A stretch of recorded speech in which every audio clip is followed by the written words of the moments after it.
हाय दोस्तों, राधे राधे दोस्तों। आप लोग का स्वागत करती हूँ अपने चैनल पे। मैं संतोषी शर्मा आपकी। आप लोग के बीच में एक बहुत ही भोले बाबा का बहुत सुंदर भजन है। आप लोग को जैसा लगे कमेंट कीजिएगा दोस्तों ज़रूर। आप लोग को कैसा लगा।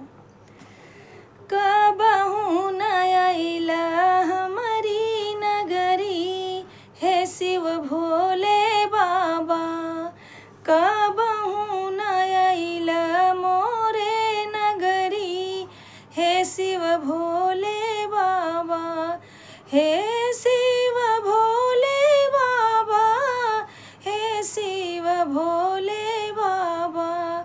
कबहू न अइला हमारी नगरी, हे शिव भोले बाबा।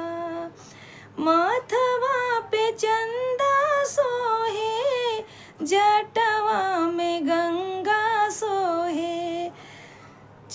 माथवा पे चंदा